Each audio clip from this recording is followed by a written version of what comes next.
All right, welcome back to the Sober Bartender podcast, the show where we recover from life.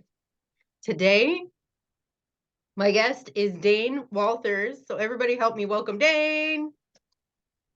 I recently met Dane. I got to talk in his Sober Society group, like a Wednesday night group that meet, and I got to talk to them a little bit, but I also I was really I'm intrigued with anything recovery that's outside the norm.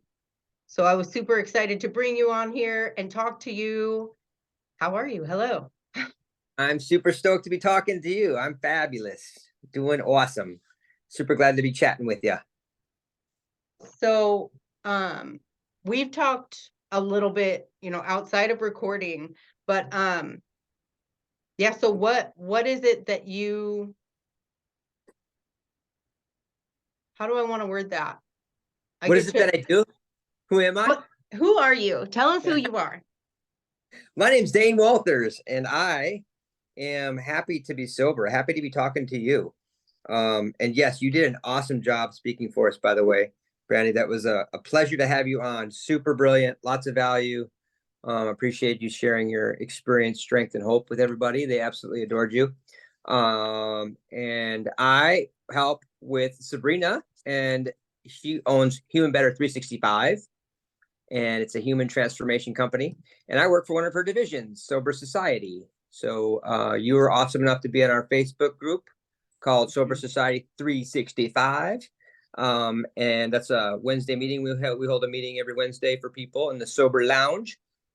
And beyond that, I'm a coach for her. So I get dispatched to people's homes where they live so they can get sober in the privacy of their home. And that's what we do. And I That's love doing pretty it. cool. Do you go like anywhere in the country or do you stay? I know you're based in Florida. Yeah. So we go anywhere in the country, in the continental US. That's So pretty cool. um, I love traveling. I've been to 42 states and 11 countries, and travel is my where I get a lot of my excitement. So it helps pay the bills, and it's what I love. So it works out. It's a win-win for everybody. Yeah. And I love that you said that's how you get your thrills because I hear a lot of I feel boring in sobriety. Like sobriety is so boring. Yeah. And I'm like, You hear what's that? boring is doing the same stupid thing over and over, just in a different place and not getting anything different out of it. It can't be boring. That's crazy. I tell when I was sponsoring guys, and I've always found that the people that make it are the people who are smiling in the room. Not that you have to be super giddy or happy, but I find that the people that get it, they have a lot of exciting stuff going on in their life. That they have more excitement in their sobriety than they did in their using. So that's what I was told to do, and that's what I've done, and it's worked thus far.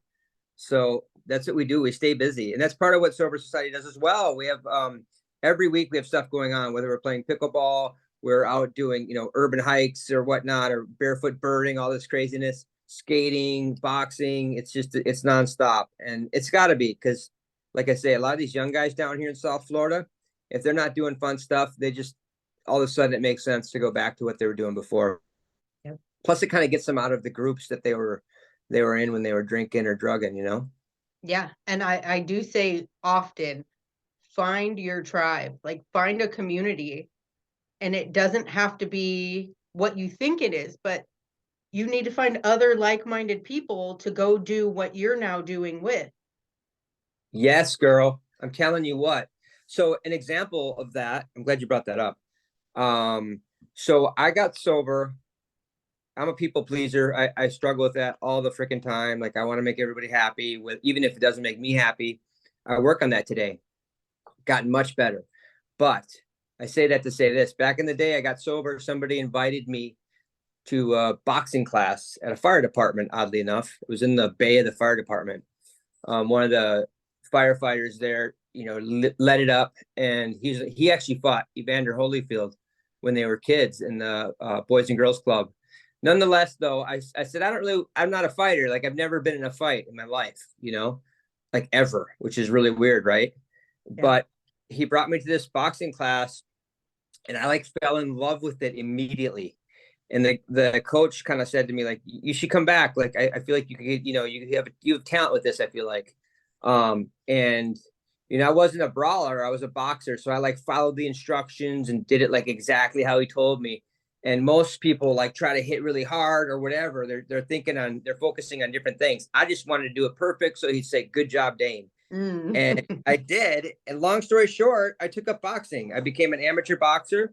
Got my pro card later, but I say that because boxing was so huge. Oh my God, I was so addicted to training, so addicted to trying to get better so I could spar that next good guy.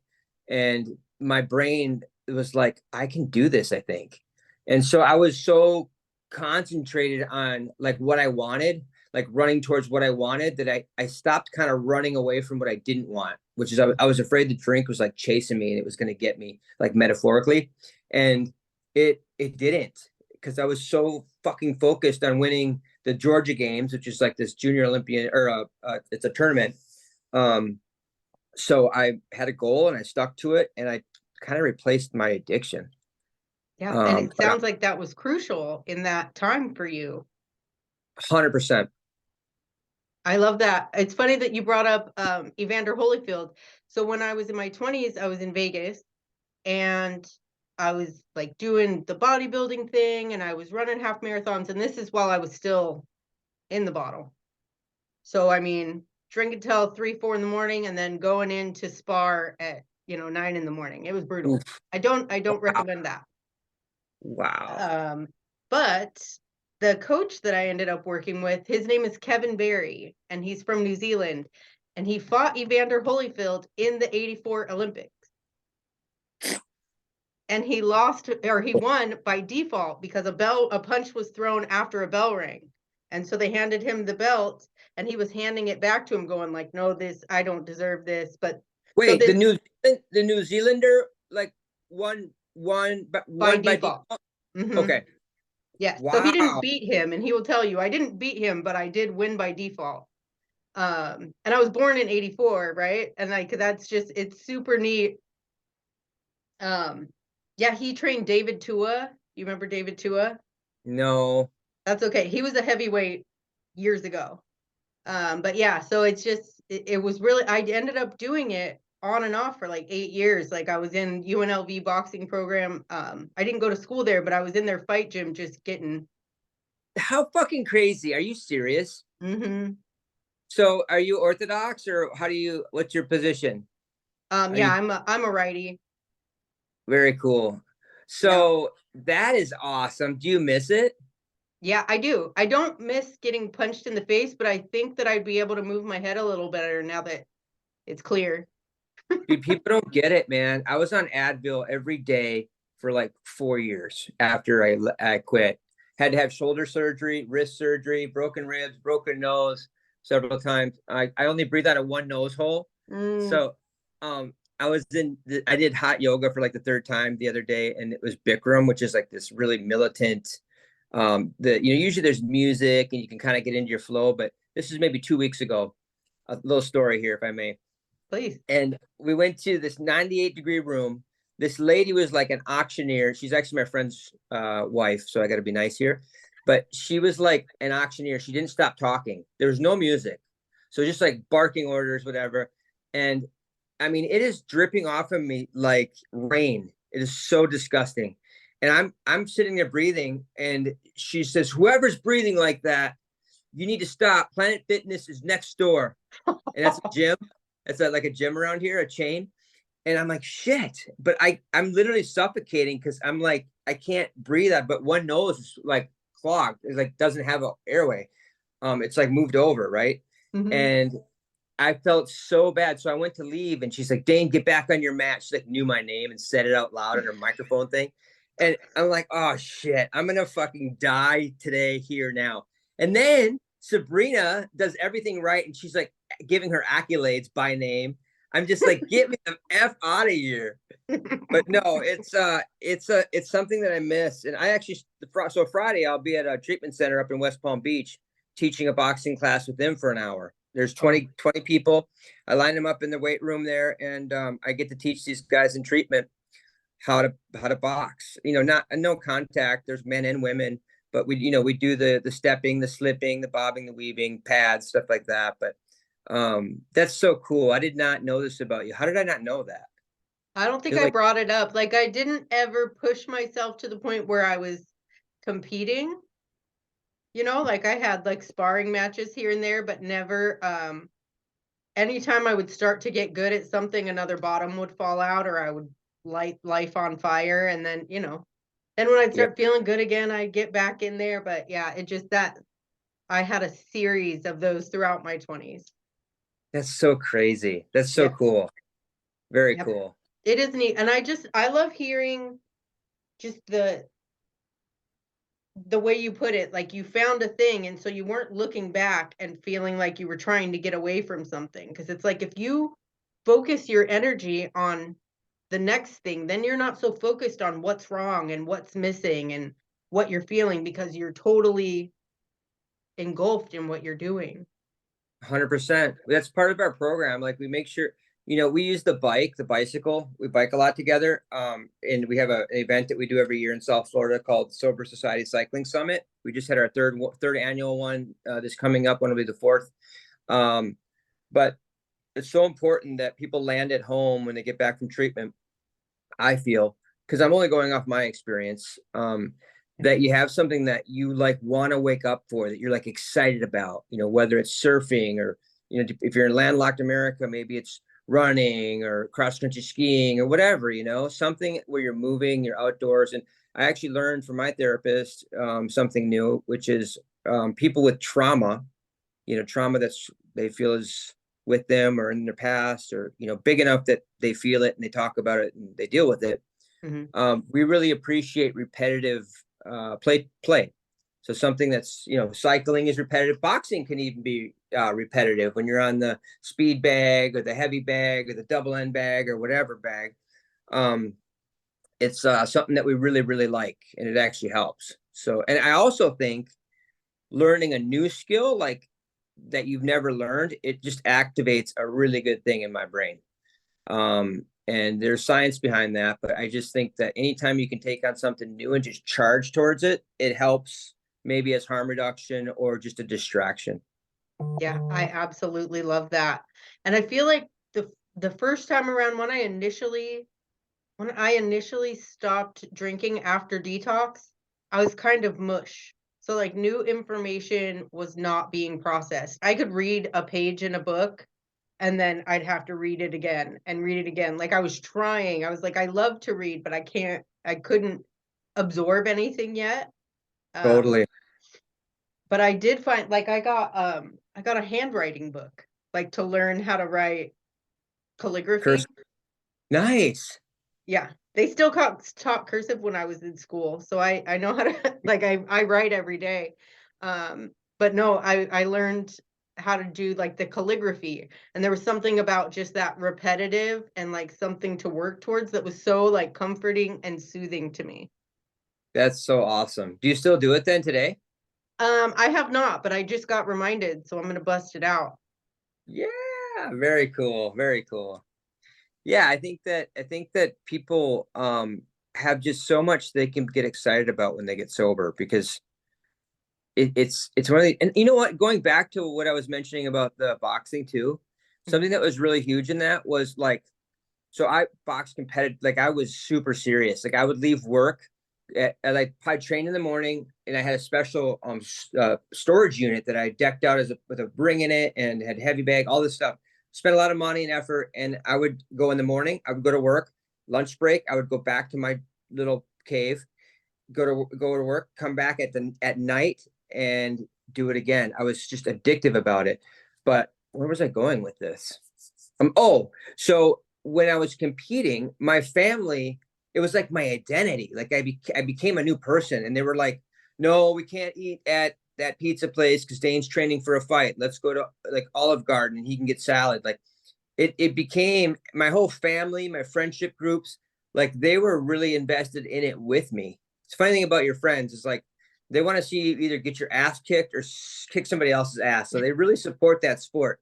But like it became a thing where like I was holding this new significance, this new identity, and they were helping me with it because they were on board. So I think that's a whole nother thing too, is let your family and friends know that you are this new person, or you're who you are, but you're doing it differently. Because they'll support you if they know that, you know? Yeah, I say that often also.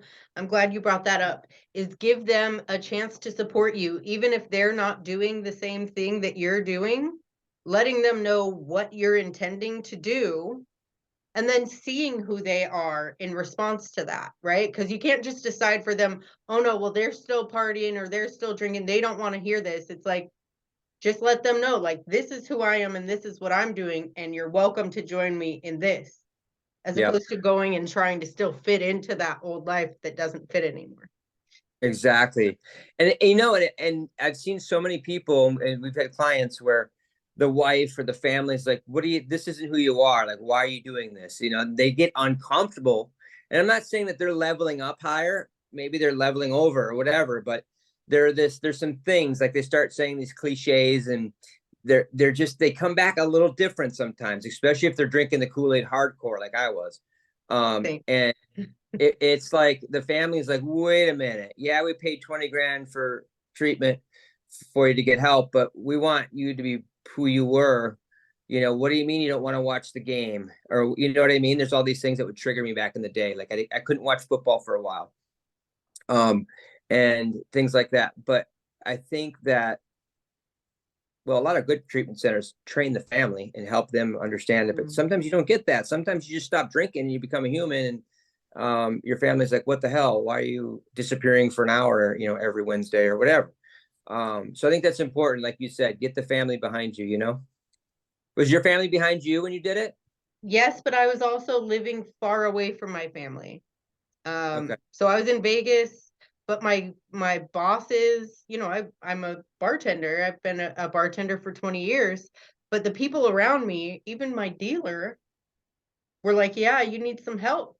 So I didn't actually go. I Wow. went into a detox, but I didn't go to a treatment. I did an IOP, an intensive outpatient treatment.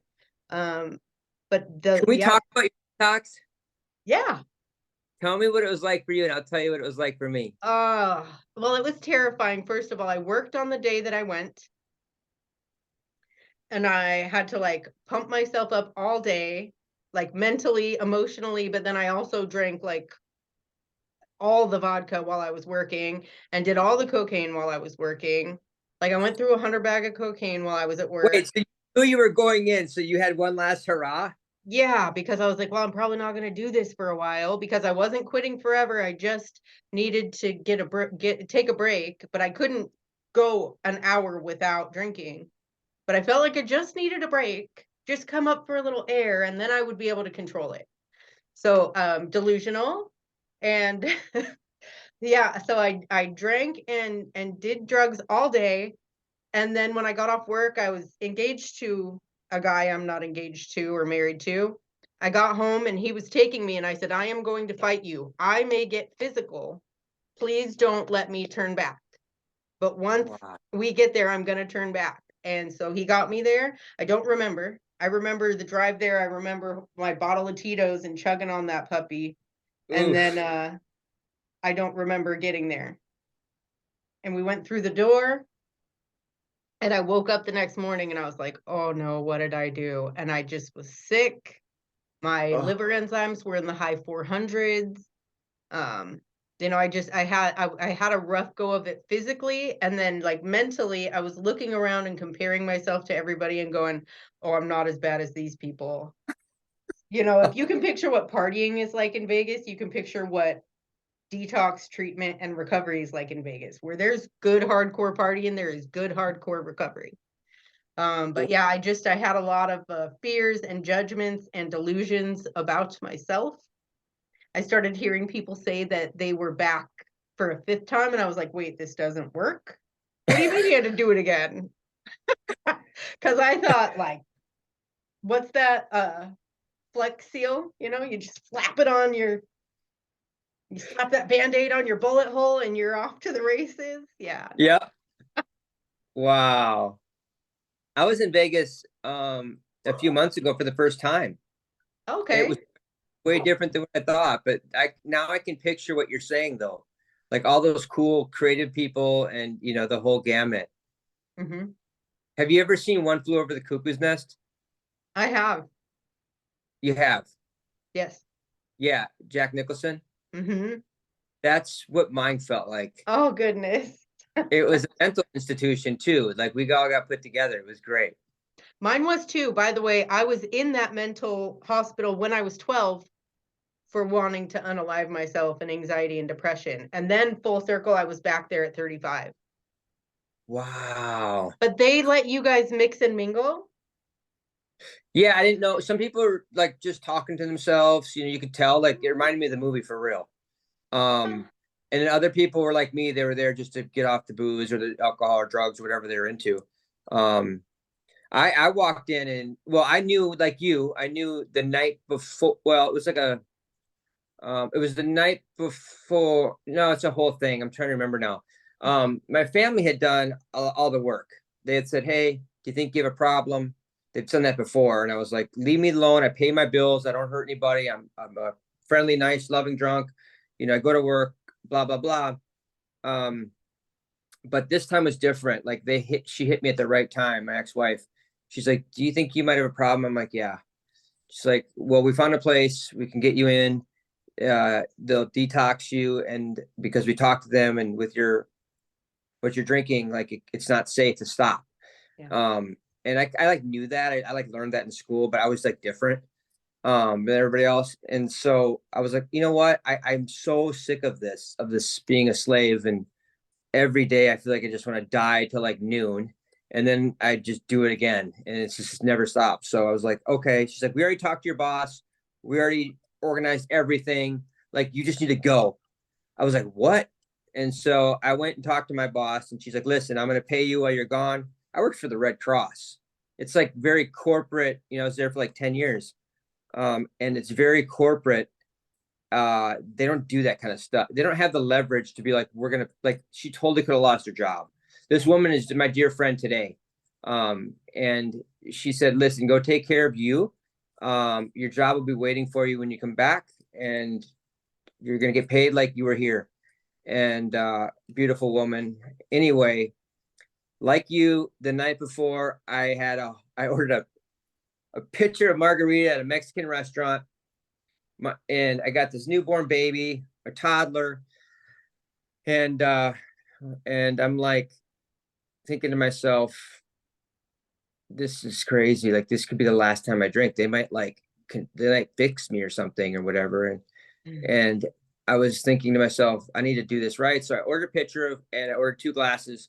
And my ex-wife, who was my wife at the time, I put a glass in front of her, but she didn't like margaritas. So like I poured it, and I was drinking both of ours. Yeah. And like a pitcher and a half, and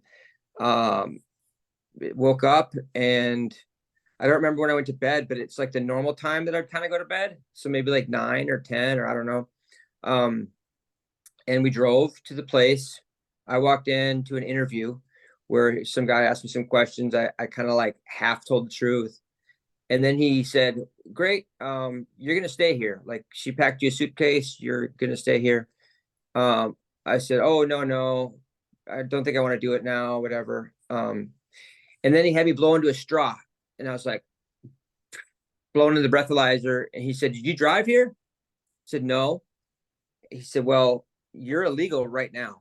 Like, if you could get a DUI if you had driven here. And I said, my wife drove. And that's when I was like, holy shit. Like, I do that every night. Like, I've been poking needles in people's arms when I'm not supposed to be driving. So really messed up. And that's when they walked me down the hall. And this huge nurse, really tall dude, should have been a basketball player. He brought me into a hallway. I sat with this guy next to me who looked super scared. And he like asked me, he's like, what are you doing here? I'm like, they say I drink too much, so I'm detoxing. He's like, man, I'm not staying here. I'm walking out of here. He ended up walking out. and leaving. Oh. And then I was like, should I leave? And I was so close to leaving. And like right when I was gonna get up and like walk behind him and like go talk to him or something, the guy came out, this huge nurse again. He said, "Come in here." Said, "I'm gonna give you a shot in your arm or your butt. Which do you want?" And I was like, "Which hurts less?" He said, "The butt." So I pulled my butt out. He alcoholed it, gave me a B12 shot, and then a little Dixie cup. Like, do you remember back in the? How old are you? 39. You're my age, kind of. You're younger, but there's these little cups. They're small, little like the dentist gives it to you sometime, I and you remember. could be a holder like you could put on your sink or something, and you could pull it out. That was there, and it looked like there was Skittles in it, like all these different colors and sizes of pills. And I said, "What is this?" He said, "I don't know, but you're going to take it." So I took it, and within 20 minutes, the floor was crooked. Like I was like this, and my hand was like, it was the best high I've ever had. So long story short, they drugged me up real high. And then they brought me down real slow. It was not, I'm supposed to say it was super hard. I'm supposed to say like it was miserable, but it wasn't. Like I was meeting friends and smoking cigarettes, and I didn't even smoke. And I was going to these groups and trying just to stay awake because I was so drugged. I'm a really good ping pong player, and I couldn't even hit the ball. Like it was like going past the paddle. It was hilarious. And we were laughing about it. It was great. And then I would slowly get better, and I'd start being able to play ping pong again, and the floor wasn't crooked. And then I went straight to treatment for 3 months. Oh, wow. And never turned back. 15 years now. So that first time was it for you? That's the hope. And I don't want to say that's the hope. That was it for me. That was it for you. Alcohol. I'm not supposed to say that. Everybody's like, in the 12-step groups, you'll hear them say, if you think you're done, then you're ruined. You'll drink again. Like you always have another drink in you. And I, you know what? If I'm wrong, I'm wrong. But I'm burning the fucking ships. Like I'm not interested. If I think about alcohol long enough, if I even stare across the bar, because I go to the bars today, I just don't drink. Yeah. And we go see concerts, and I don't even want it. The obsession has been removed for me. Yeah. If I look at vodka and I think about, or tequila or even Tito's, right now it's happening to me. If I consider doing this, I get sick to my stomach. It is the greatest gift I've ever been given, I feel like. But I absolutely am repulsed by even the smell. I can smell it from across a restaurant. I can smell somebody with too much wine in their breath. It was just crazy. Like I get like spider sense or something.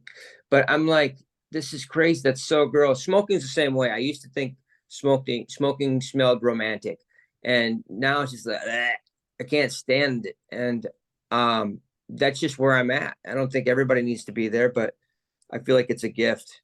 It's absolutely a gift. And I do feel like one of the best things about recovery, and I didn't know this until recently, is that it is absolutely a personal journey.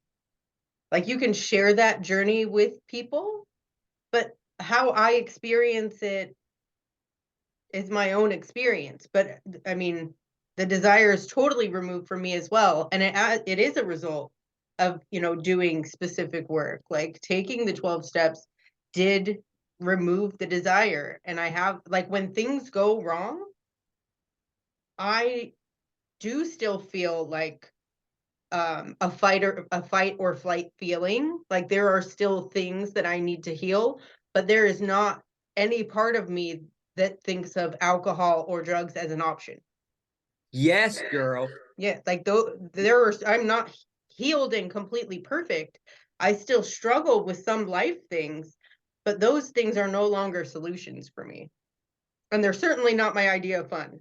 So Love it. Yep. you The biggest bad shit in my life happened, not a result of like what I've done necessarily, but happened in sobriety for me, believe it or not. Like I like what you just touched on, because like my nephew dying way too early, my ex-wife doing what she did, and our divorce was icky. It was like a year-long process, and I'm a suicide survivor, and that's people. I need people to know like life still happens, but oh my goodness, I had so much support around me. I had so many friends and people who were there for me that I never would have had if I was back in my drinking and, not living in community. So I think it's important, but life has also been hugely epic. Like somebody told me that when I got sober, if I like made a list or thought about where I wanted to be in like 5 years or 10 years, that I would cut myself way short in my ideas maybe. And that has stood so true to me. Like in sobriety, I lived in Peru for 11 months. I've had so many opportunities that I never would have had if I was drinking. And I had epically bad shit happen that almost ruined me. But I got through it, and you and I are fighters. And, I like the saying that we cease fighting any and all things, because I don't have the energy to fight stuff today. But that fighter instinct, like I'm sick of running away from shit. I really am. And I think that people just need to know life still happens, but you can deal with it so much better when you have community and these tools that we've collected that I never would have collected if I was just buzzing through life, having the beer here and there or whatever, right? Absolutely. Because that's the thing, is that if every time something comes up, all we do is turn to a drink, then we don't learn any kind of coping mechanisms, right? Right. So in facing life, without substances, then we have to learn these things in order to survive. And so it is the greatest gift. It absolutely is. I'm so glad I got this instead of diabetes or something. Oh my gosh, yes. I mean, Because I talk to people on here, and it's it's real, the things that happen to us. would you, if you could take a pill and then you would never drink, right? Would you take it? No, I said this, I'm glad you asked that. I was with my girls, my sober tribe. We meet like every other week for breakfast. And I said, I finally get what they mean when they say that I'm a grateful recovering person. I finally get it, because would I still be asleep? Would I have had this thirst and this hunger for knowledge and for kindness and compassion and connection? Or would I just be June Cleaver in it through my life? I don't know. I don't know, and I don't want to know, because I love who I am today, and I love my experience, and I love that I have this piece of me that can totally see myself in almost everyone that I meet, and find a way to connect and to love. And yeah, no, would you take it? No way. Okay. In the beginning, I would have said yes, but today, so I'm learning to love the struggle, which is weird as fuck.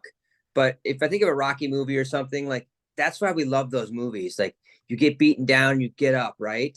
But even like when we were in detox and I looked in the mirror, like the morning after, like I got checked in, I looked in the mirror and I went, what the hell am I doing here? What the fuck? My life is here.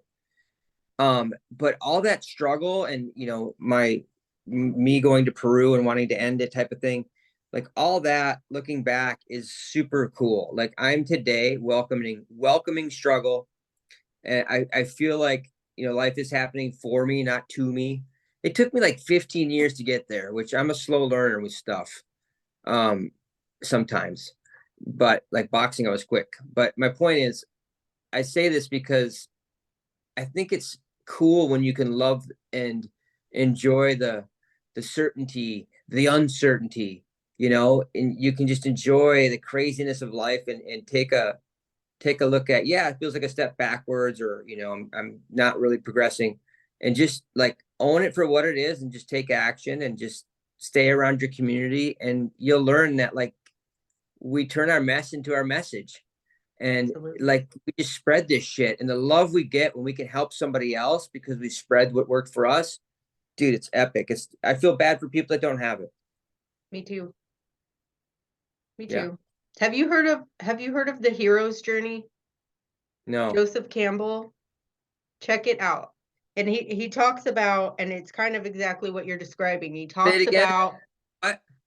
the hero's journey. Okay. Joseph Campbell. but he uses examples like, Beowulf, or just any of these heroes, to where it's like, it's this whole cycle to where we face, the struggle and the villain, and it's like the overcome and then the helping and it's, I feel like people like you are heroes, like rising above what could have taken you out and then taking that thing to charge into the future. Yeah. Well, I don't necessarily feel like a hero because I've had so many heroes ahead of me, and I don't even feel like I measure up close to them. I talked to a guy every day for 10 years. This guy I looked up to, and still do. He's still sober. And we talk probably quarterly now. But it is the heroes ahead of me that like shared their experience, strength, and hope that got me here, I feel like. Absolutely. I'm with you. Yep. Like, I talked to my sponsor. We just recently parted ways, but it was 3 points of contact a day. So one phone call a day, but it was, it was a meditation journaling in the morning, and then it was an inventory every night, both of us back and forth, and then through our lineage up and down. And without her, and without her guidance, and without her support, and without her doing it before me, I don't know if I would be sitting here, Yeah. So I know exactly what you mean. Yeah. I'm so glad that you found that. I'm so glad I'm so grateful I found that, because I do see people who don't find that. They don't look forward talking to that person. I mean, I'm gonna admit there was tons of days where I was like, don't want to talk, but I was totally not aware of what a people pleaser was back then, 15 years ago. Or, probably it's new to me in the last 5 years that I knew what that was. But I did it just because I wanted to be able to check the box. Like I did it, but it worked, it got me to where I needed to get to. But yeah, so many, dude, I just remember the love and connection that guy gave me that I didn't feel like I ever had before. I've had romantic partners, family members, but that love and that connection was completely different. It was ridiculous, the growth that happened and the contribution that I gave because of him. That he put me in positions I never would have found myself in, like speaking in front of people or helping some guy with rides twice a week, like just so much goodness. I hear that a lot from men in recovery, to where they're like, I learned a different kind and a different level of love from Yeah.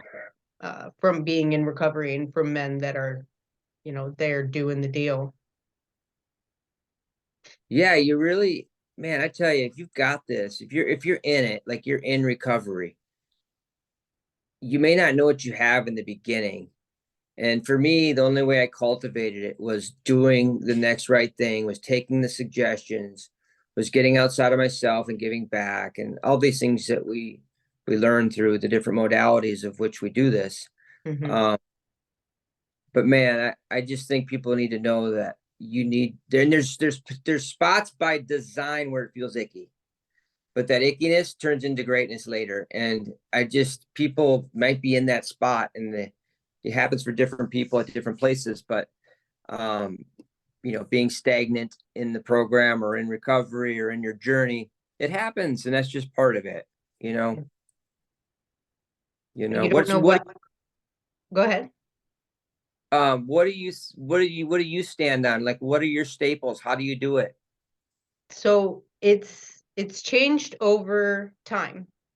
So I've talked to you a little bit about it, but I've recently gone through a transition, but I rely heavily on routine.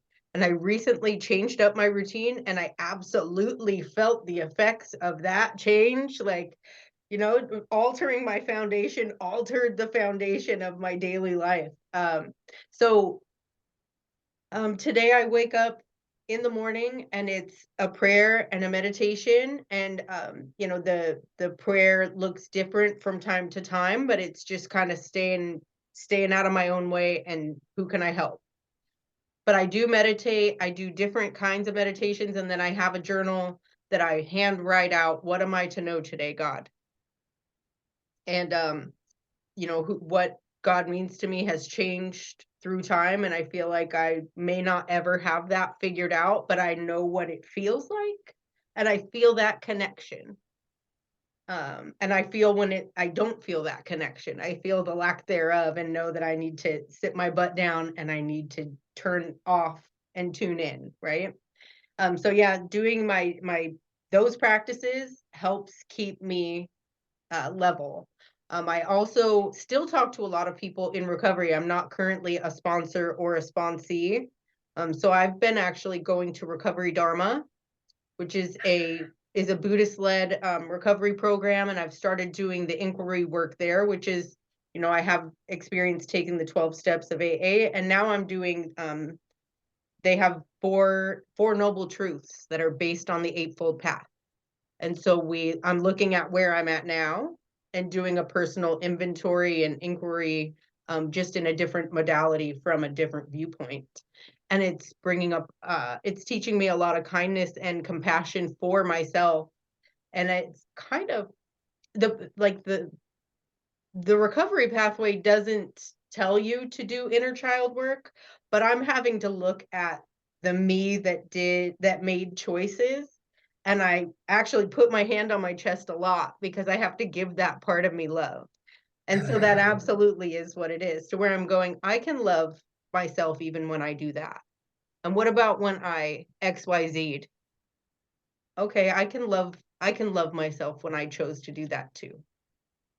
And not looking at it as right or wrong or shameful or anything like that. So also I'm helping people, but just not in the way that I formerly did. So I've got the podcast, and I'm frequently just talking to other people that are in recovery. I'm learning about different kinds of recovery that I didn't know about. And yeah, just exposing myself to everything that's out there. I Um, love that. it's a lot, but I mean, it doesn't feel like I'm doing enough, but that's also part of my programming. And so there's a little bit of deprogramming going on, and just loving myself when I think I'm not doing enough. I love it. Yeah. This is that we are so crazily similar. And I think Sabrina said that, but I didn't really pay attention to it. I know you guys have chatted. Mhm.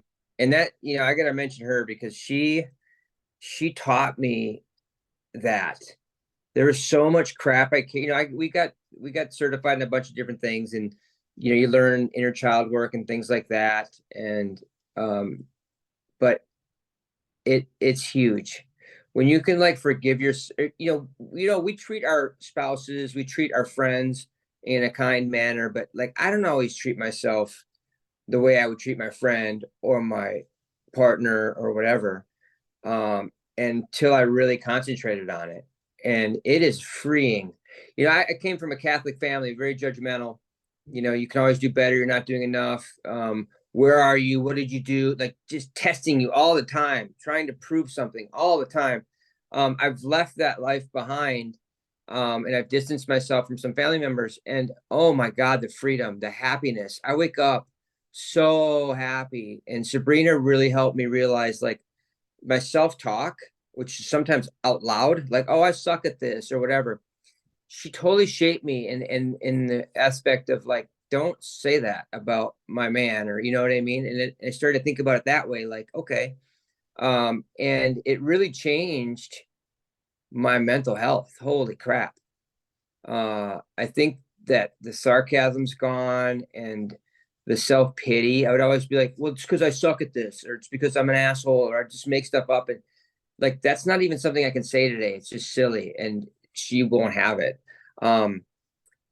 I really wish I could have found that earlier, but I think my journey had to be what it was. Like I said, life's happening for us, not to us, is what I believe. But I want to check out this recovery Dharma thing. I had never heard of it till I moved to South Florida. I don't know why, but no one talked about it in the other states. And now it's everywhere. So I need to check it out. Yep. I didn't hear about it until I came to South Texas and started the podcast. When I was in Washington, I had a crazy great fellowship. And I felt I was in the middle of the boat, man, and I was rowing. I And love it. I got down here and I was going to different meetings and I was like, okay. Where do you find that vertical? Like you just Google it, like near me or what?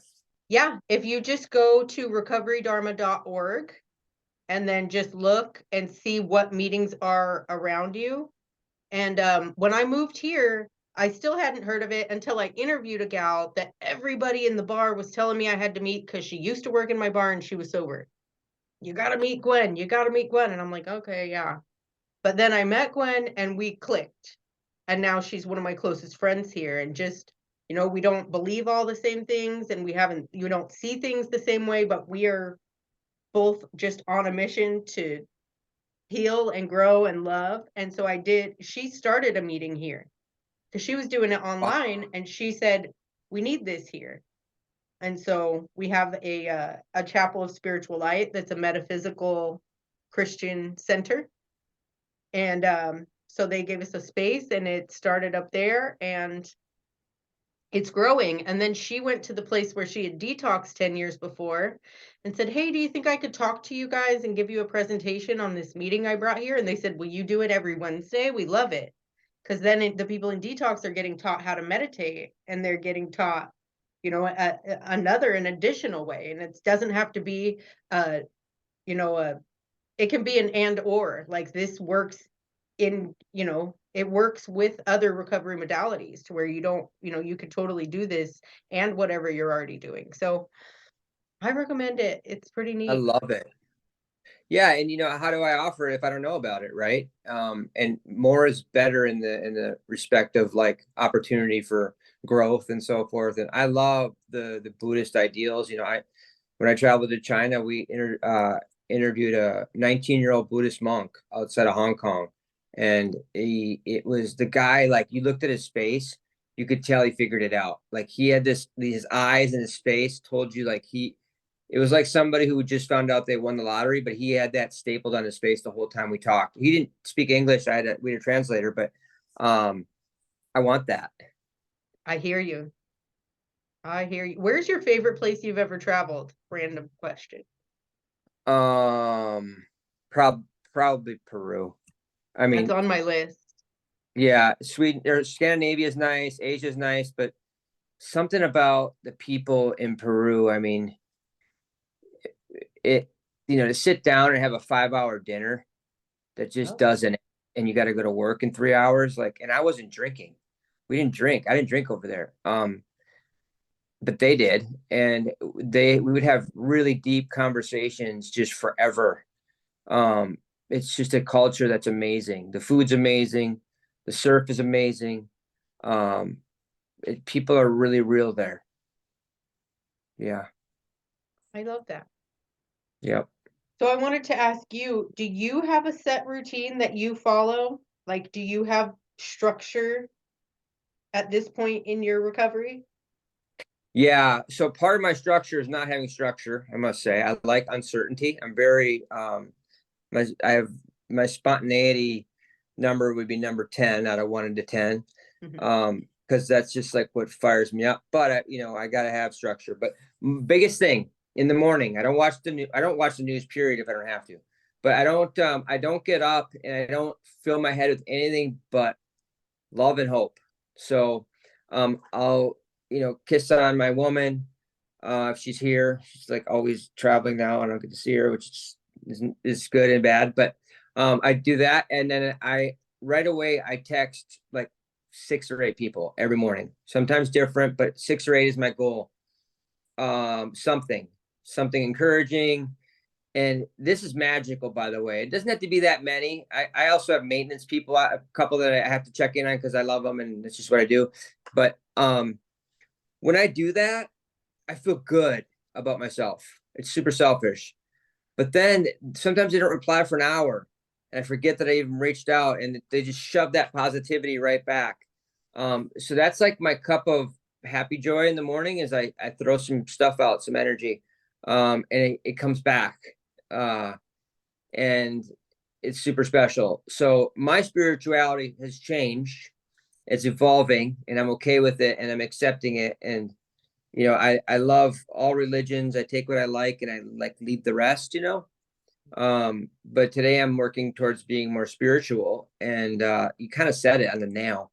Like, I know when I don't have it, and then when I have it, it's huge and it's powerful, and it doesn't matter how I do it or what it is, and it's evolving, but I feel free, and I feel safe, and it's really good stuff. So I hope people find whatever it's something, just something. And that's my routine, is either doing my different verticals of how I express that.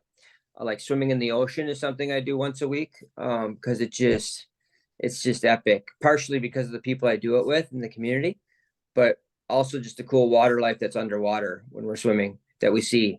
Whether it's dolphins and the sunrise, like, it's all epic. So that is my activity is huge. I have to do something active every day for at least an hour, for my mental health. And that has been my best medicine. I've been on lithium, I've been on Wellbutrin, I've been on Xanax, I've been on all these medicines to help my brain. And it was funny because my medicine would take a while to work, and then it's like it was working, and I would feel like I could get off of it. But my doctor's like, it's working, you got to keep taking it. But then it would stop working. Like, my receptors, my brain, my body would get immune to it. And then it's all of a sudden not working. It could be a year, it could be 2 years, it could be months. So it's this constant science project. I realized that I could just eat healthy, do some extreme activity, and like, it was better than medicine for me. Not everybody can do that, but I found out that was my best harm reduction, was crazy activity, having things to look forward to, super huge. Having a community that I can be honest and truthful and transparent and authentic, and they don't judge me. They're curious, not critical. And that's not something I always had, but those are the things. I need that community. I need that crazy activity. Lots of examples of that. And then I need that touch in the morning, first thing. It sets me right. And doing my spiritual work. So that's really huge. I was in the 12 steps forever. I still go and support people there and speak and stuff, but I have to really understand that there's a lot of different modalities.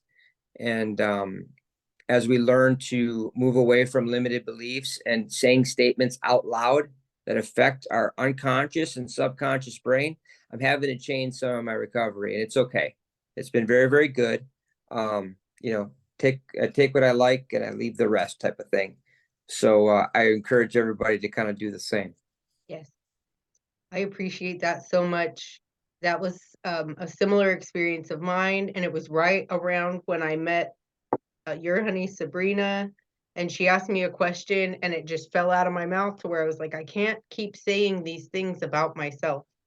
And there is so much that I believe, and there is also so much that doesn't align, because this thing introduced me to myself. But now I know me.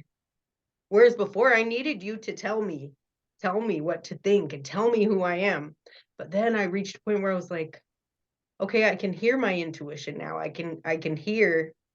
And so I got to listen, because that's what you taught me to do.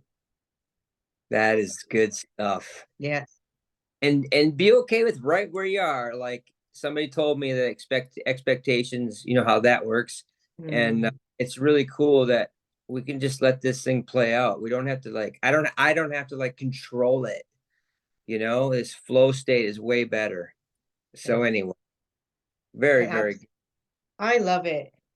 I feel like we went all over the place, but I think we also stayed pretty focused. So I'm really, I'm No, really, really happy you came to talk to us.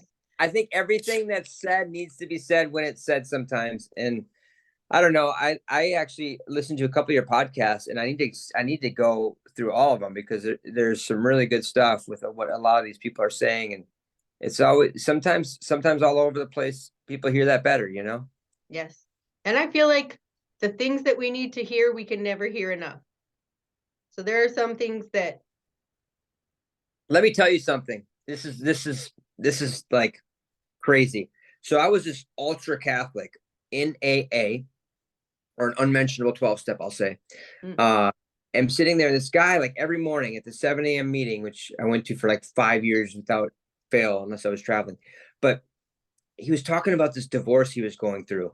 And I was just like, I was happily married with kids. And I'm like, oh my God, this is not what I want to hear in the morning. Like, shut up about the divorce already. You know, what the hell? And I like the guy. It's just that he's so negative about this divorce. And I'm like, I want to hear about how not to drink. I don't want to hear about this guy's divorce or whatever, who gets the cat. So I'm sitting there and my sponsor's like, I wanted to switch my home group and go to a different meeting. My sponsor's like, dude, just practice tolerance, take what you like, leave the rest, blah, blah, blah, all the cliches. Mm. And would I tell you this, like 9 years later, I'd be getting a divorce and I felt freaking horrible because I heard things that I used to help me that he said. Like sometimes just get up and brush your teeth, even though you don't feel like eating, and just get out of bed and get out of the house. Like just make that, like all these things that I used that I hated hearing before I needed to hear it.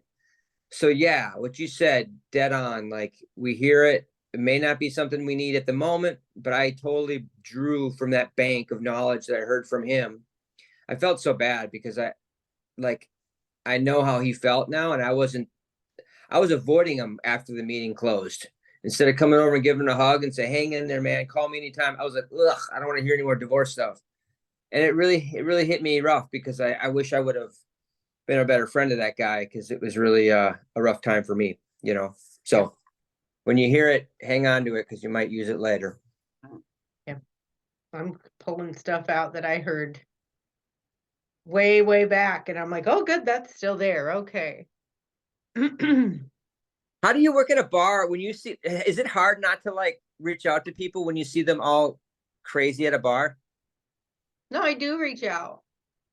I can do it because I have a podcast. So I can be like, oh my gosh, do you listen to podcasts?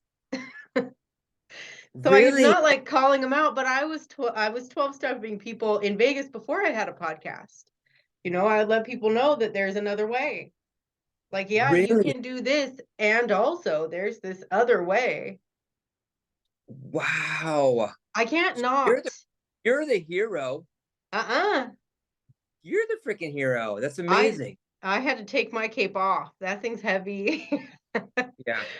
um, it's heavy. So, but I'm here, just like you. Wow. I'm just right where I'm at. But yeah, I can't help it. I don't push it on people. But if anybody expresses any interest, then it's like a tackle, headlock, drag kind of a situation. No. Love it. Introduce them to us. Give them our 1-800 number. Give them my phone number. We're always here for people, and we will go to where they are. You know, I think Vegas was an amazing place, but it's also a very sad place. When I looked around in those casinos, I didn't see people smile. Well, sometimes when they win, of course, or if they're from out Mhm. of town, but the locals, you could tell these people weren't happy, man. There's some deep suffering. Yep. And there's a lot there. A lot of goodness too in Vegas. Vegas is really cool. A lot of Mhm. good stuff. But I do you miss it ever? I miss my people. I don't necessarily miss living in Vegas, but I loved that I could live there and I could go there when I had burnt my life down and I could build it back up real quick. Oh wow. You know, it's a good place for somebody like me to be able to go, make money, save money. I, purchased a home in my own name, making, 17 grand a year on paper. I mean, it was over 10 years ago, but still, I mean, it's just a place where it's really hard for a bartender who's a tipped employee to like show income. And so it was a place that supported There's systems for that. there was industry support. And Very that's where I initially got sober, and I found great fellowship and support there as well. But I found wow. that wherever I am, I'll find what I'm looking for. Yes. Yep. So true. Yeah. So true. Well, you got somewhere to be, don't you? I do, and so do you.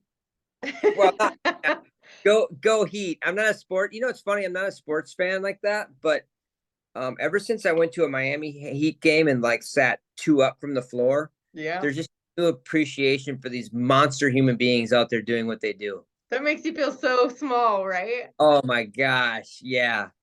Like So we cool. just go to the college games here and I'm like, everybody's so big. Just a little, I'm just And 5'3".